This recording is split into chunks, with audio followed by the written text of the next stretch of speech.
As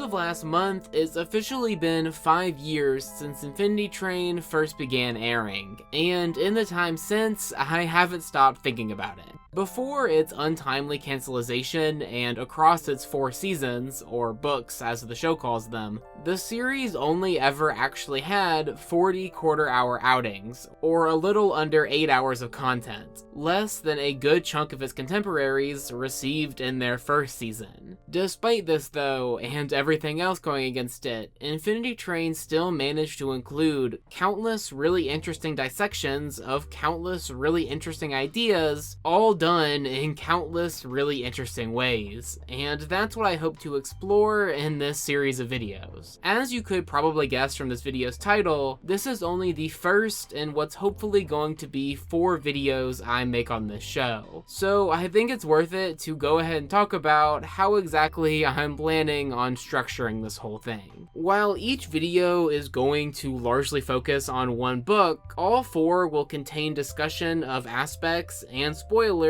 from the entire run. So even though I am going to try to put the different segments in places that somewhat mitigate the need to jump forward in the show, there are simply some moments I'm going to have to touch on before I get to that point in the series. All of that to say, if you just finished the first book and are looking for a nice analysis before moving on to the second, this isn't the video for you. But if you're like me and have seen each episode of the show enough times to never quite see turtles in the same way, then it's finally time to start this video I've wanted to make for quite some time now, and give the show I started this channel to talk about the discussion it's always deserved. Remember, you can't spell escape without companionship.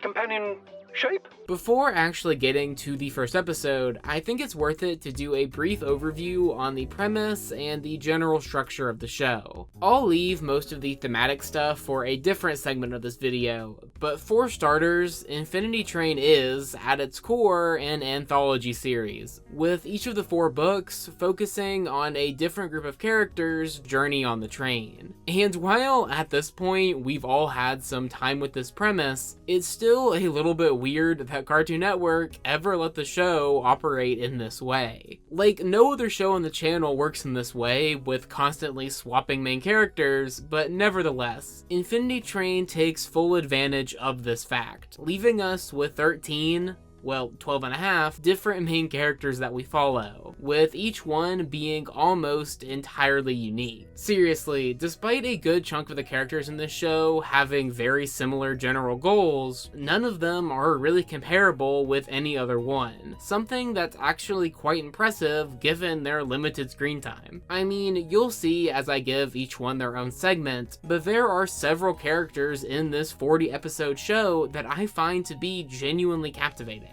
And that's not even including the 2 or 3 that provide really well done comedic relief. Something else that's probably worth touching on in this segment is perhaps the biggest advantage of the show's titular setting, being just the pure variety of environments. As the episode title suggests, the majority of quarter hours in the show take place on a unique train car, and the majority of train cars don't even have their own episode. And by the way, when I say unique, I really mean it. There's a wedding cake car, a dinosaur baseball car, straight up Italy car. There's just a ton of really funny or really beautiful cars here, most of which having their own gimmicks that provide a nice background for the character development of the episode to take place. And that's really what this show is about. Sure, Infinity Train is a funny show with some interesting lore, but the focus is always on how the titular locomotive changes these characters, for better and for worse. It's why the train's literal stated purpose is to help these passengers, quote, sort things out, and it's why these videos are structured in a way where I'm mostly talking about these characters. Anyway, enough of this extended preamble, let's actually get into the show, starting with the episode that started it all.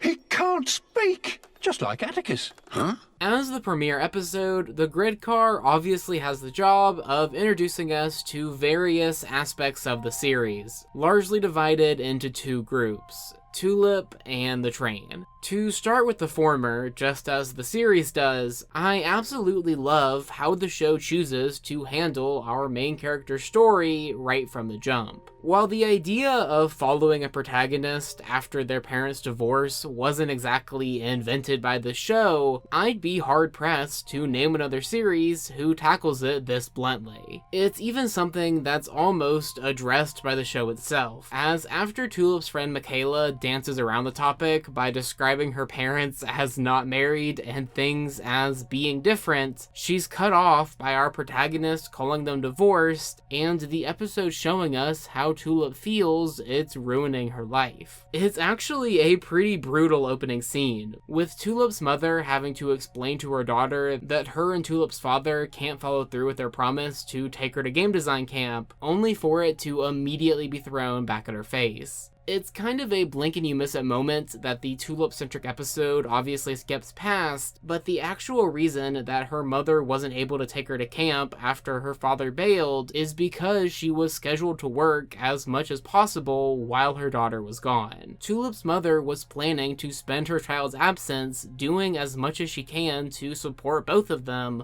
only to be told that she's too busy to be the mom that Tulip wants. Later in this video, there's going to be a whole section where I talk about Tulip in depth, so don't worry if you think there are things I'm skipping past here, because there definitely are. But I want to go ahead and talk about how the show introduces the aspects of the train to both Tulip and the audience, and mainly in what order. Through cleverly placing Tulip in a car similar to her previous environment, we're first introduced to 1-1, then to the fact that she's on a train, then to the varied nature of the cars, then to the number system, then to the wasteland surrounding the train, and then finally, the monsters from the wasteland that surrounds the train. Temporarily skipping past the comedic relief and consistent source of inconsistent information that is 1-1, I really love how the show chooses to use Tulip's excitement to hide the horrific nature of her predicament until after she sees how fun some of the cars can be. Seeing her joy quickly turn to dread upon seeing the world she's found herself in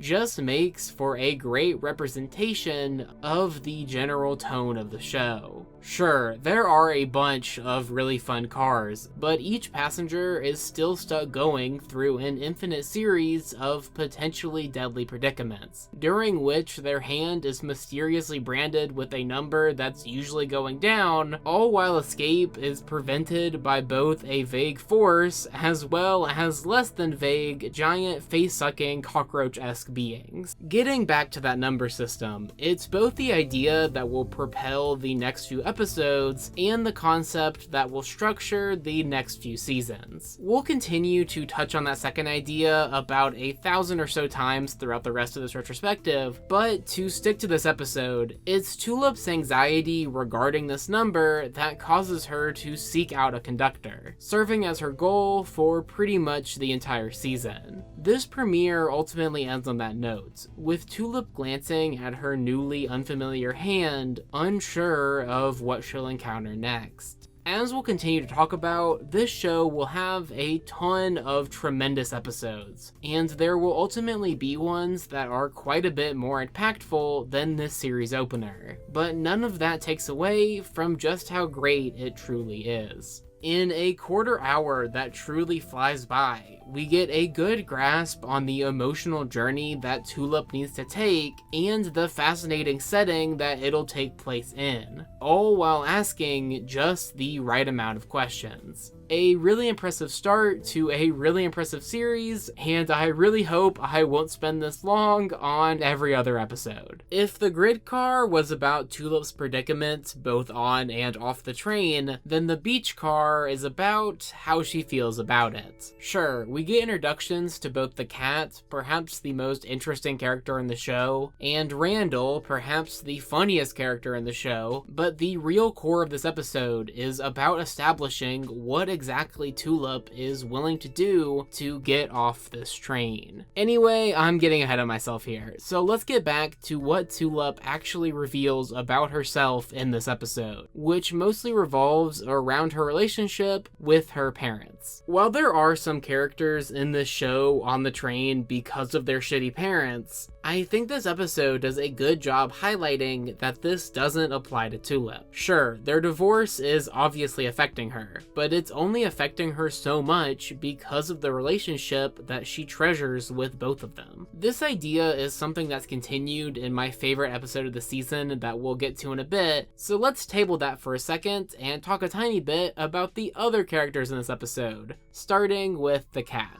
Obviously, we'll be talking a ton about this character as she gets significantly more interesting episodes, but to touch on her role in this one, I think she plays the villain pretty well. Consistently funny and consistently conniving, she just fits perfectly with the generally lighter tone of this episode, while also showing flashes, especially towards the end, of having the capability for more sinister plot lines. Speaking of sinister, let's move on to Randall, whose evil donut holder empire and fascination with foliage is nearly a key contributor to 1-1's demise. Seriously though, the concept of Randall is just a perfect introduction to the show's tendency to create such great characters with such weird roles on the train, and it's always a treat when he shows up in an episode. And finally, there's also a slightly weird 1-1 piece to this episode. In order for Tulip's arc to work, where she trades him for a chance off the train only to regret and reverse that decision, 1-1 has to be humanized quite a bit,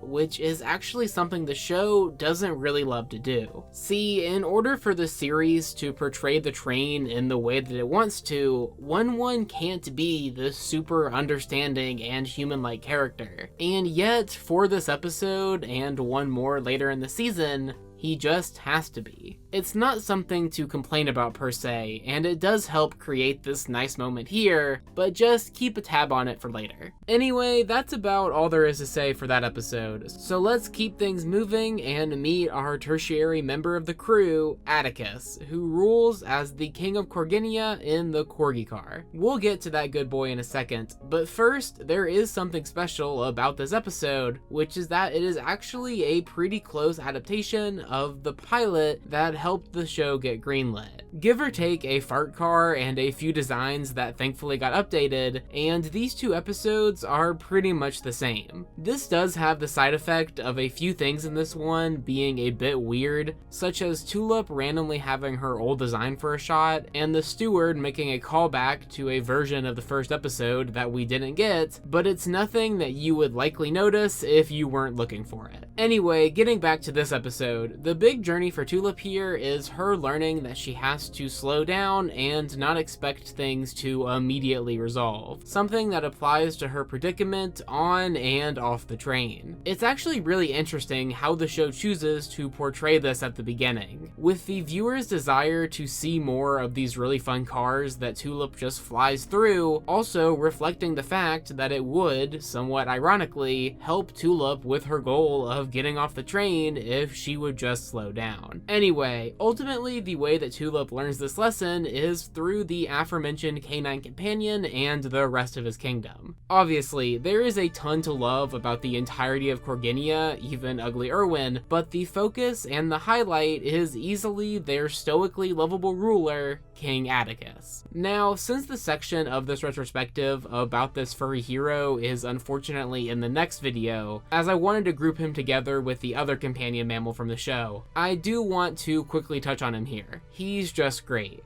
Both through some of the best jokes of the season, something that was inevitable with the conception of an Ernie Hudson-voiced King of Corgis, and the sage advice that he gives to Tulip, he's simply both a perfect counterpart to 1-1 and a fitting final member of the team. Book 1 ends up being the only story in the show to not have multiple humanoid characters, but I still think Atticus provides both a nice little substitute to occasionally focus on, while also giving ample room to the mystery of the train to have such a big role. Anyway, besides allowing Tulip to learn this mini lesson and filling out the squad, the final contribution of this episode is introducing us to the Steward, the terrifyingly mysterious henchman of the conductor. Even though by the first time we see this character, we don't actually know any of what I just said, not even the name, it doesn't take away just how great of an introduction this is to the mechanical evil of the train. Obviously, the Gome in the first episode wasn't exactly chill,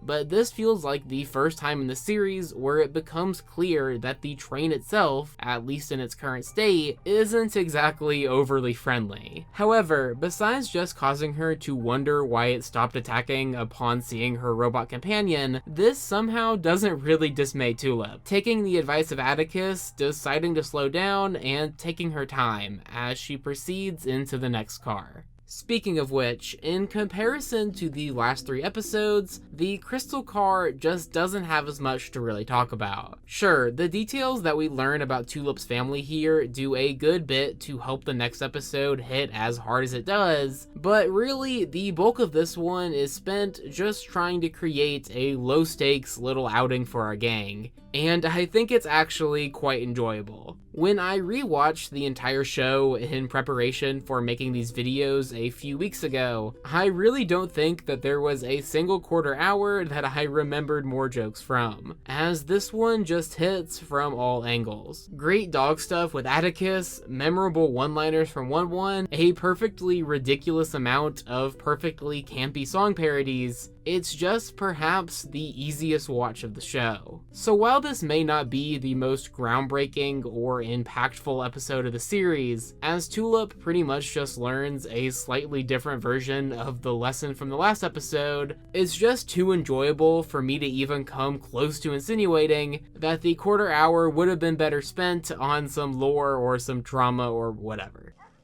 5, 6, 11, 12. I'm gonna dress my cat in a toque.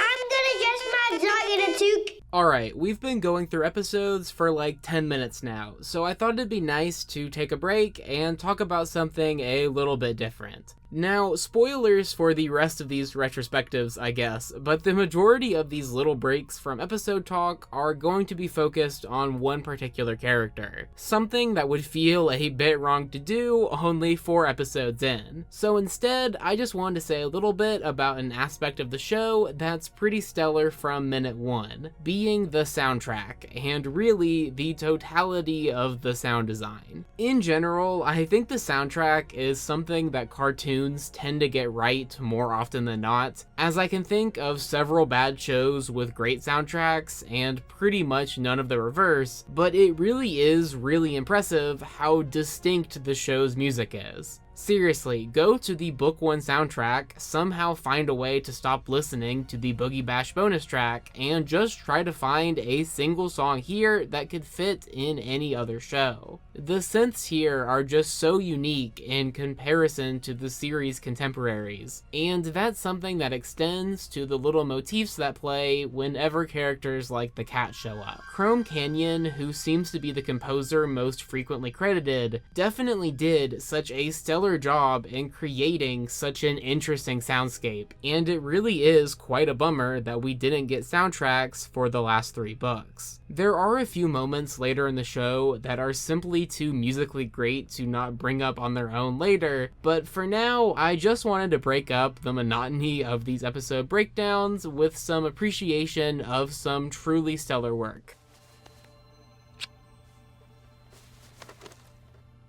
Plato says love is a serious mental disease.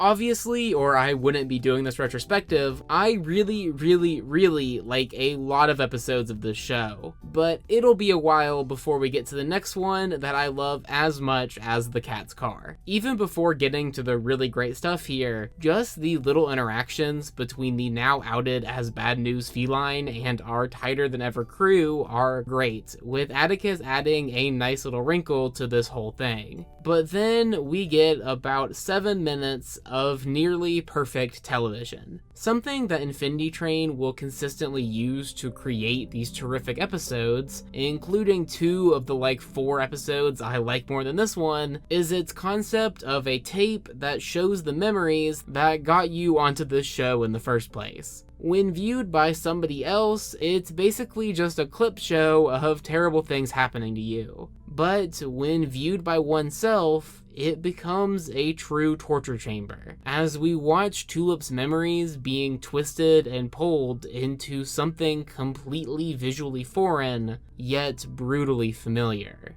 I'm getting ahead of myself, so let's go ahead and try to break down the sequence into more discussable segments. Starting with the core idea of this episode, that things never happened exactly how you remembered them. The perfect road trips and visits to Dolph World that Tulip treasured were all at least partially fabricated. That's not to take away from all of the good memories that Tulip has, but more so to drive in one of the key ideas that Tulip has to figure out before she can get off this train. Her parents getting a divorce wasn't what wrecked her reality, it was in response to what wrecked her reality. This is a point that's made through a variety of really fun and really heartbreaking sequences, with this one in particular of Tulip recovering the repressed memory of tucking in her father being especially wrenching, but there is obviously one scene that's a bit more memorable than the rest, and perhaps the only one we truly see for what it is. Now, I personally haven't seen every single episode of television ever produced, but if you were to tell me that none of them have this good of a portrayal of parents delivering the news of their separation, I'd be inclined to agree. There are a ton of really well done details here, from her parents trying to hold it together even for just this moment, to Tulip ripping up paper to distract herself, which I really hope didn't hit you as hard as it hit me, but it's the general tone here that's easiest to appreciate and hardest to swallow. Tulip's reaction here isn't one of surprise or devastation, it's one of premeditated denial. All three people in this room knew that this moment was coming and knew that this discussion wasn't really what was going to change anything, but that didn't mean that any of them were going to handle it well. Perhaps hardest hitting of all is something that doesn't actually occur during this scene, but when Tulip is watching it, presumably months later, and it's one of my favorite lines from the show. That's definitely what happened, but knowing it sure doesn't feel any better. Immediately after this moment, we get to see what this sentiment means from Tulip, with her number fluctuating rapidly as she tries to figure out what to make of her most recent epiphany. But there is one thing that's already certain. At least for now, it's certainly not bringing her any relief. She's angry, sad, in shock. Tulip's a mess, and the episode isn't afraid to show us every angle of it. Obviously, if you've seen this show, then you're well aware that this isn't the worst thing to happen to a character on this train. It's arguably not even a bad thing in the long term, but that doesn't stop me from feeling more than gutted every single time through this episode. Before Tulip can exit this episode, she puts a glove back over her hand, removing the numerical indicator of how much this event helped her, but I think the important thing is that even after all of this, she still didn't get her exit. The reason that Tulip is on this train is because she feels like her perfect life was robbed from her, and the revelation that that perfect life was never even hers in the first place isn't exactly a cure-all. All in all, it's just a terrific psychoanalysis of a character that I should have saved some discussion of for a different segment of this video, but I just couldn't resist. We'll get back to our favorite person named after a flower for no good reason in a second, but this episode actually somehow still has time for a bit of mystery building, as we see our figureless conductor command the steward to punish the cat for her incompetence, in our first glimpse of the perpetually interesting Amelia. In general, even though this episode has a few slightly weird aspects, like the fact that the cat's plan doesn't really make any sense unless you assume that Atticus is just gonna be chill with his friend being trapped forever, it's also conveniently one of the most enthralling quarter hours I've ever talked about on this channel, expertly yet brutally depicting a life event that many shows have tackled, and yet perhaps none quite as well. The next episode is also pretty cool. Seriously though, despite what I may or may not have said about the unfinished car 4 years ago, it really is a pretty decent episode, even if I still think it's probably my least favorite of the season. As unfortunate as it is, I do understand why they pretty much just make Tulip forget about being upset at the end of the last episode, with the glove over her number kind of just becoming present for dramatic effect, but it's the 1-1 stuff here that just rubs me the wrong way and kind of just feels a bit over the top. If you remember when I talked about it back in the beach car, this is the other episode in the show that turns 1-1 into an actual character, as he freaks out over the seemingly unfinished nature of the car and some pretty overt foreshadowing of his role on the train. And to be fair, this is a neat idea that they do execute really well, but I just struggle to care about 1-1 at all. This is the only book that does something like this, as somebody like Alan Dracula doesn't get a dramatic story arc, but giving this type of story to this type of character just doesn't really accomplish much outside of giving Tulip somebody to bounce her trauma off of. Speaking of which, while there are some other interesting or comedic attributes here, from the reason behind this car's existence that we'll get to in 3 episodes, or the Great King stuff with Aloysius and Atticus, it's the thematic ties between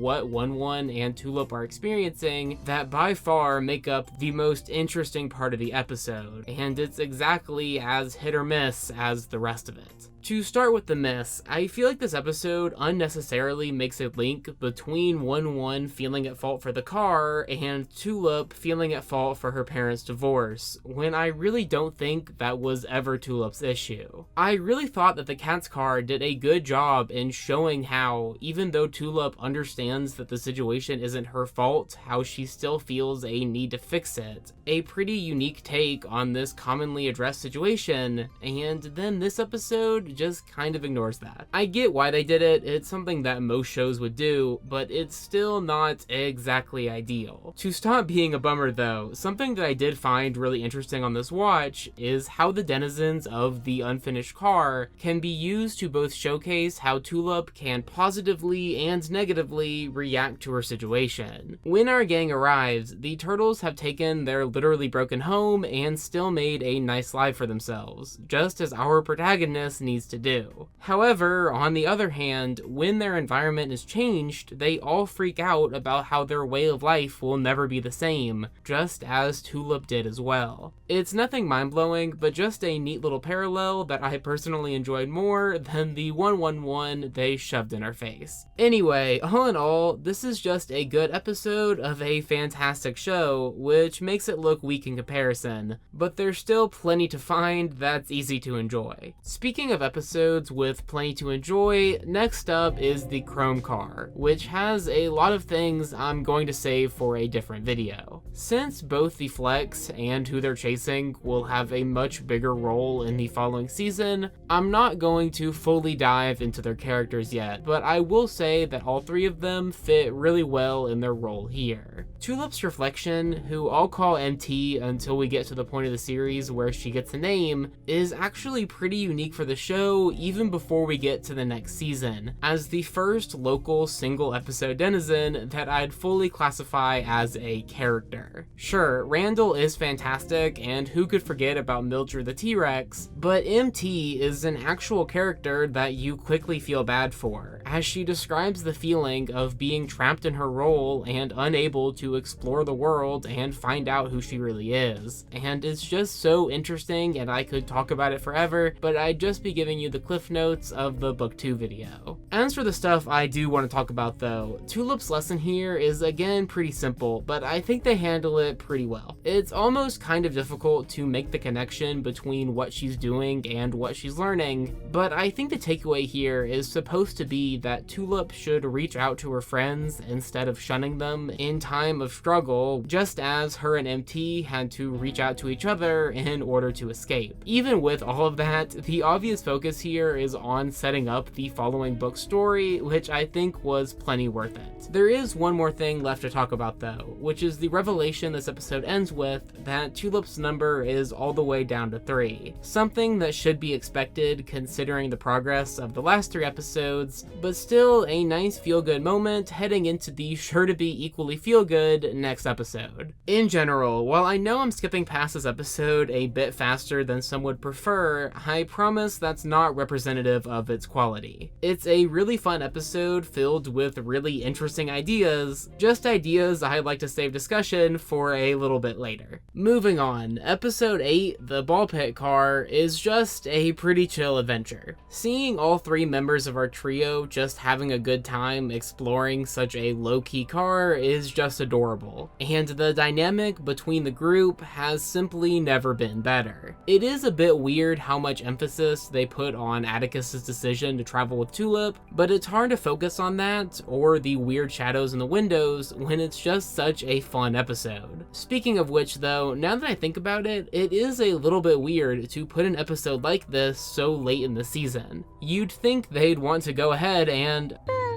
Oh, seriously though, there are a ton of things that this quarter hour nails, including the general first half vibe that I was only half joking about before, but damn, is this tone shift just so unbelievably well done. Watching Tulip go from her learned optimism to protection mode to complete dread is petrifying, and yet it's nothing in comparison to the khaki bottomless half of this episode. In the simplest of terms, this episode is meant to leave Tulip at her lowest point so that she can rise again in the finale. Something that pretty much every show does, but man, they really do find a lowest point here for our protagonist. I know that pretty much every video I make these days is just praising a different Ashley Johnson vocal performance, but the audio that comes out of Tulip as she watches Atticus pretty unequivocally get murdered in front of her is just ridiculously good. Even with the eventually proved incorrect assumption that this show wouldn't kill innocent animal companions somewhat dampening this moment upon a first watch.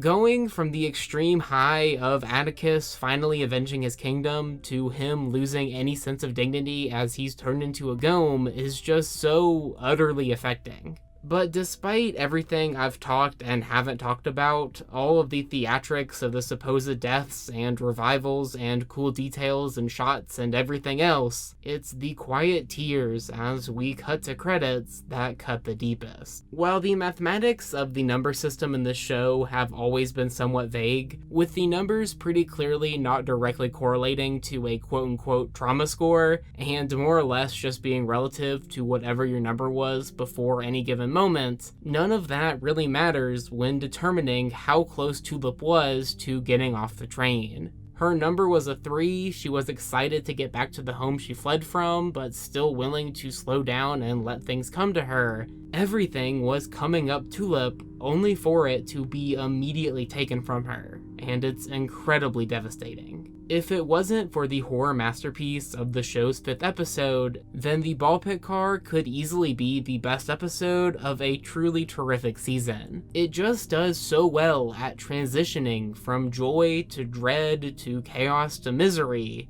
something pretty emblematic of the entire show. Going into the next episode, the past car, any percentage of the viewer's focus not spent on Atticus's fate is likely dedicated to the person who handed that fate to him. Sure, before this moment, the conductor was this evil being who towered over the denizens and wanted to kidnap One-One, but showing her first annihilate a corgi before taunting a 13-year-old about how it's all her fault, that's a pretty surefire way to make the audience build up a significant amount of vitriol for this mysterious character. Something that makes the subsequent decision to immediately humanize her all the more interesting. Just like the Chrome car, this episode takes a bit of focus away from Tulip to highlight a character that will really matter more in future books. And just like that episode, I'll largely leave discussion about Amelia for some later time. To quickly touch on a few aspects of it that really only apply to this quarter hour though, I just absolutely adore how they reveal tiny bits and pieces of information about the conductor and how they ended up on the train after the passing of their partner before the final punch that it's not the Tulip presumed Ulrich, but instead Amelia.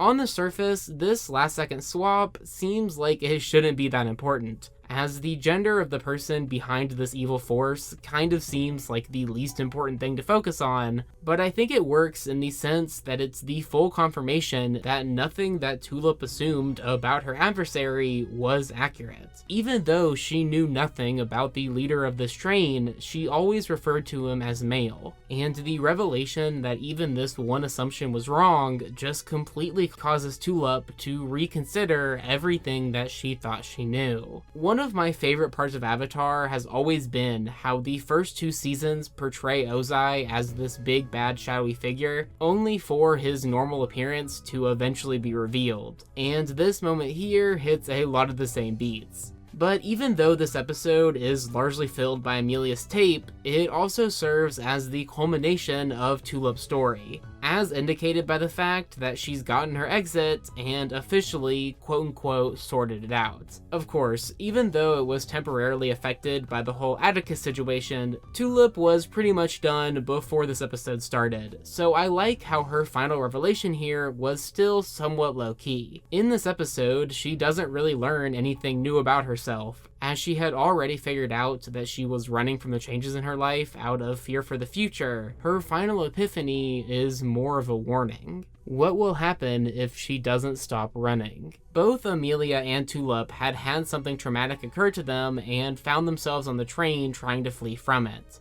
with the latter now watching the former literally shoot a dog because of it.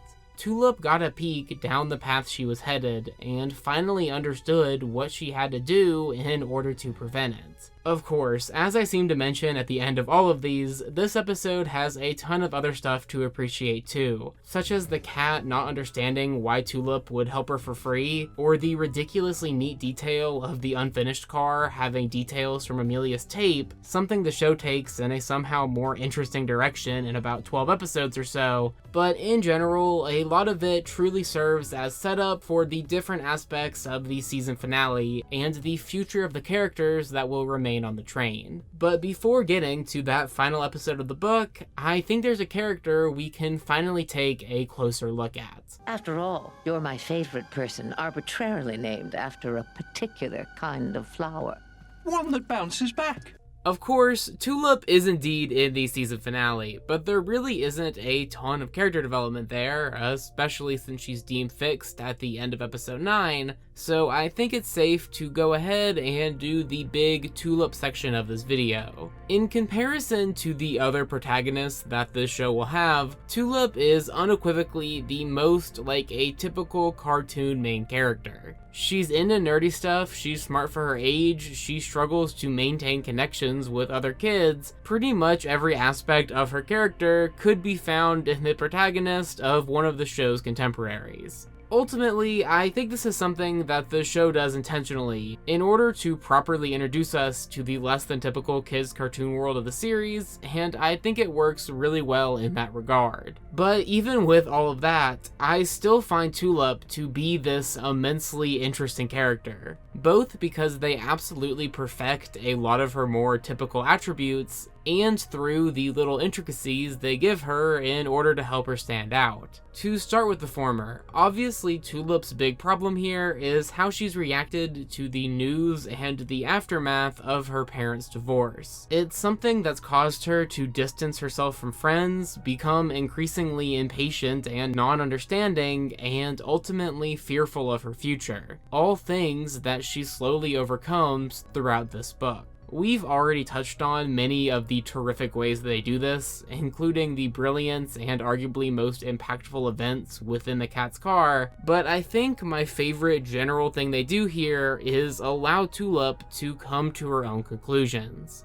Out of every character in this book that she interacts with, they're all either inherently ridiculous, like her robot and talking dog companions, or inherently evil, such as the cat or the old British lady who tries to kill her. So there isn't exactly a moment where she's given solid, entirely cohesive advice. Sure, there are some moments, especially from Atticus, where characters will say something that abstractly connects to some idea, but in general, she is completely on her own, and has to derive the meaning herself from her experiences on the train. She needed to rely on somebody else to leave the chrome car, she needed to slow down to exit the crystal car, and she had to accept the truth of her past if she didn't want to stay trapped in her tape forever. In future episodes of the show, there will be some implication that the cars are made specifically to teach lessons to specific individuals. And while the series never really clarifies if that's true within its universe, it's certainly true within our universe. In a way that doesn't feel artificial, all of the title cards that we go through seem specifically engineered to help Tulip come to these conclusions, and it's all just so well crafted. Overall, if you were to describe the different protagonists of this show in only a few words, then Tulip would pretty easily be the least interesting. But I truly believe that fact is just not reflected in the quality of the character. Unlike a few other, albeit also terrific passengers in the show, I genuinely believe that everybody, in one way or another, can relate to Tulip. At the very least, to how she reacts to being on this magical death machine. So even though there will be characters in the show that I will mention liking more and will definitely talk about more, there's just no world in which I find Tulip as something other than a great first protagonist, whose journey to learn how to accept and adapt to the changes in her life is supremely engaging.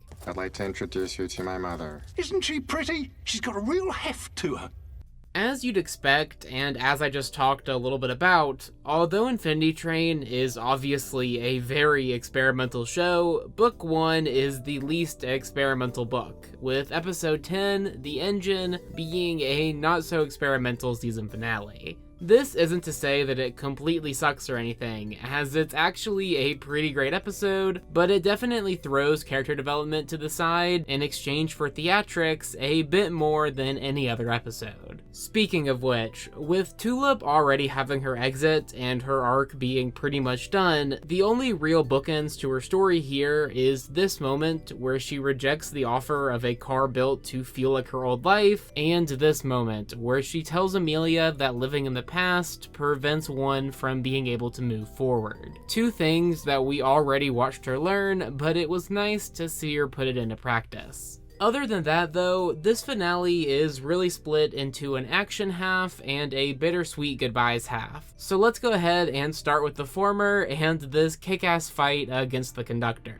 And while Infinity Train is clearly not an action show, with the focus being more on beautiful backgrounds than terrific choreography, I still think they handled the showdown really well, striking a nice balance between the comedic elements of a 13-year-old fighting an old lady in the mech with the more dramatic aspects of the situation. I do somewhat think that if this was the only season, then Amelia's ending here of pretty much just being removed from power and then felt bad for is a little bit weak, but they somewhat fixed that later in the series, so I guess it all works out. Of course though, the biggest moments of this finale, besides Atticus dramatically rising from the dead and finally avenging his people, come in the form of 1-1 being deemed the true conductor and Tulip having to say goodbye to the world she just saved. If you were to look ahead in the timeline of this video, you could probably guess that we're about to address the former. So instead, for now, let's focus on the actual ending, which is nothing short of adorable. As somebody who talks a lot about cartoons, I'm obviously usually going to gravitate towards endings that do something weird or experimental. But it's pretty much impossible to not get at least a little bit teary-eyed as Tulip bids farewell to 1-1 and Atticus. The performances here from all 3 or 4 voice actors are just tremendously great, and this Atticus line will probably stay in my head for the rest of time. Though my heart is heavy, I am honored to carry the weight, for it will remind me of you.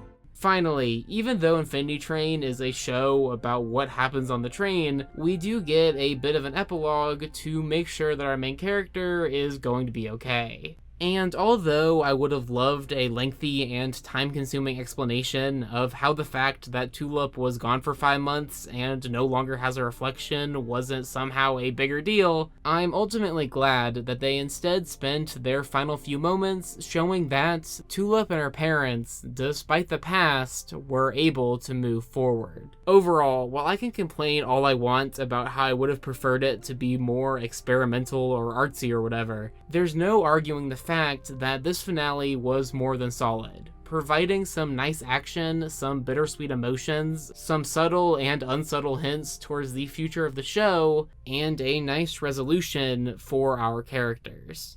It is up to them to sort things out. And if they don't?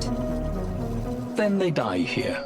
Despite what the title of this section may have led you to believe, I really don't have too many more thoughts to give on 1-1, as especially in his few appearances after this first book, he more so becomes a representative of the train he conducts. His jokes are still consistently funny, but any sense of true character fades away, becoming significantly more robot than creature. Still, this does give me a chance to end this first video by talking about an aspect that the show derives a good bit of its quality from, the titular Infinity Train. And while the mystery of the whole thing and the slow uncovering of how it works do provide for some really fun moments, especially at the tail end of book 2, the vastly more interesting discussion surrounding the setting is the in-universe discussion over the morality of it. On its surface, and especially in this first book, it seems pretty clear that the train is mostly a good thing. Sure, it's not as great with Amelia in charge, but it still takes people in need and helps them become better people and/or handle the difficult situations in their life.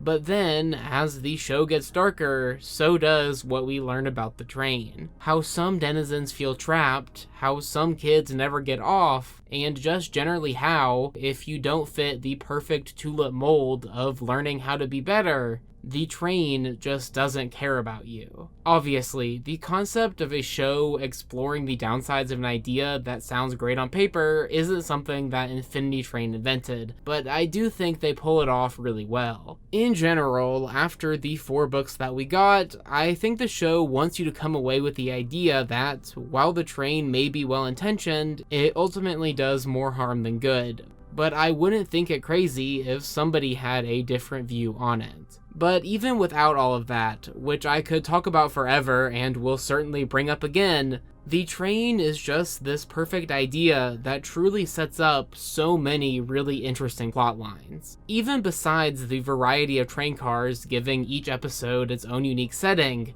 it's the questions regarding the train that pretty much form the basis for the following 3 books. We get a book about what happens if a denizen wants to leave the train, a book about what happens if people never figure out that getting your number down is a good thing, a book about what happens if 2 people who already know each other get on the train at the same time, and also it's the 80s and they're Canadian. It's just the perfect conduit for storytelling. In a world where most cartoons either feature Earth or some magical fantasy world, taking place on this technological locomotive in the middle of a hellish wasteland just truly makes this show feel like nothing else out there. I know I said at the beginning of this video that the show's best and most important attribute were its characters, which is still true, but that isn't to take away from perhaps my favorite setting of any show. A setting with a seemingly infinite amount of truly fascinating visual and thematic ideas. Obviously, given the title of the show and all, this won't be the last time I talk about this subject, but it just felt wrong to finish this video without giving it a little bit more praise. So, bud, you ready? I'm ready for anything. At this point, I'm sure you've probably heard me talk enough about this season for the rest of time, but I do need to say at least a few more things about it. In comparison to the next 3 books, it's pretty rare to have somebody claim this one as their overall favorite. Something that is obviously good for the series, but it does mean that this one is sometimes looked past, which I really don't think is fair. Even if you were to take away all of the first season stuff that this one has to do, you're still left with a really well-told story about a girl whose life has been shaken up and what she needs to learn in order to move forward. So while there are better things to come for Infinity Train, I'll never forget the first passenger we met, and how, through her journey with some fantastically memorable companions, we watched Tulip learn to accept and embrace the future. I'll almost certainly touch on this season in the next 3 videos, but as of now, that's about it for me. Thank you so